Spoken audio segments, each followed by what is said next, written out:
Chamber elections అధ్యక్షుడు ఉపాధ్యక్షుడు elections జరుగుతున్నాయి. అంటే ప్రతి 2 yearsకి ఎలక్షన్ జరిగితే లాస్ట్ ఇయర్ దిల్రాజు గారిని ఎన్నుకోవడం జరిగింది.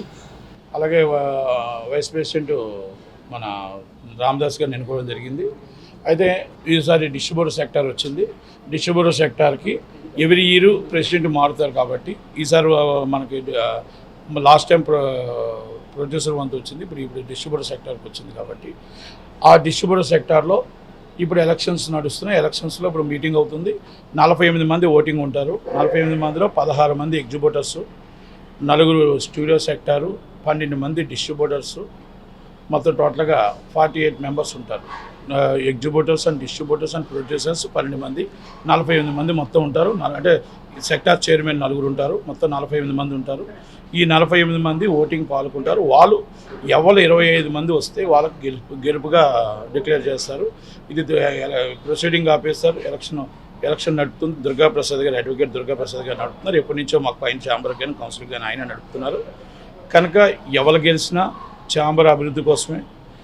అవతరగాసి గెలిచినా యువతరగాసి గెలిచినా భరతభూషణ్ గారు ఇటుగాసి నిల్చున్నారు. అలాగే మా డాగుల మధు గారు నిల్చున్నారు. అశోక్ కుమార్ గారు, వైవేష్ చౌదరి గారు నిల్చున్నారు వైస్ ప్రెసిడెంట్లుగా. కనుక ఎవరు గెలిచినా ఛాంబర్ అభివృద్ధి, ఛాంబర్ డెవలపింగ్ కోసమే.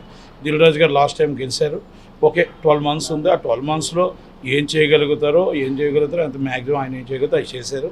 కానీ ఏం చేసినా తెలంగాణ ఆంధ్రప్రదేశ్ 2 ఉమ్మడి రాష్ట్రంగానే మాకు ఛాంబర్ ఉంది. కాబట్టి తెలుగు ఫిలిం ఛాంబర్ డెవలపింగ్కి, అలాగే ఆంధ్రప్రదేశ్లో అక్కడ గవర్నమెంట్కి డెవలపింగ్, అక్కడ గవర్నమెంట్కి మా డెవలపింగ్కి, ఇక్కడ గవర్నమెంట్లో డెవలపింగ్కి ప్రెసిడెంట్ కానీ ఎవరైనా వైస్ ప్రెసిడెంట్ కానీ సెక్రటరీ కానీ కంపల్సరీ పోరాడి మాకున్న ఇప్పుడున్న కష్టాల్లో సినిమా ఇండస్ట్రీలో సింగిల్ స్క్రీన్స్ చాలా ఇబ్బందుల్లో ఉన్నాయి.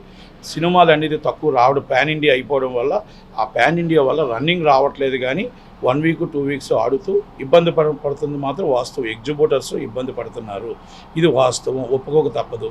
ఎందుకంటే 3 సంవత్సరాలు అవుతుంది ఒక హీరో సినిమా తీసి, అలాగే 2 సంవత్సరాలు అవుతుంది ఒక హీరో సినిమా తీసి. దానివల్ల పాన్ ఇండియా అనడం వల్ల కొన్ని పాన్ ఇండియా వల్ల 100 రోజులు ఆడుతుంది, 200 రోజులు ఆడుతుంది అంటే ఏం ఆడట్లేదు. 1 week 2 weeks ఆడుతున్నాయి. కనుక హీరోలు కూడా అర్థం చేసుకోవాలా, మా ఎగ్జిబ్యూటర్ల బాధని కష్టాన్ని అర్థం చేసుకోవాలా.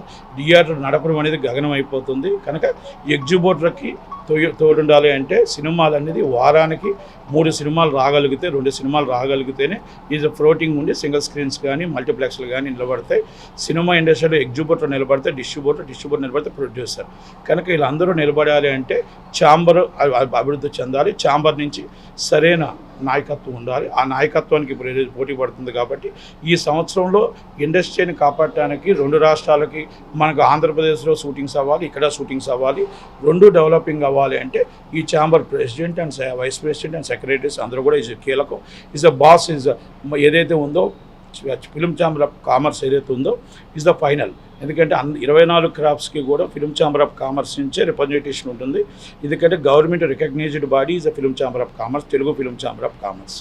ఎవరు ఎన్ని ఉన్నా కూడా ఇది Telangana chamber Telugu film chamber of commerce 2 ఉంటున్నాయి. కాబట్టి దీని ఎలక్షన్ అనేది 12:30 కల్లా రేపు పూర్తవుతుంది. సో మీకు అంతగా రిజల్ట్స్ అనౌన్స్ చేస్తాను. Thank you very much. Thank you.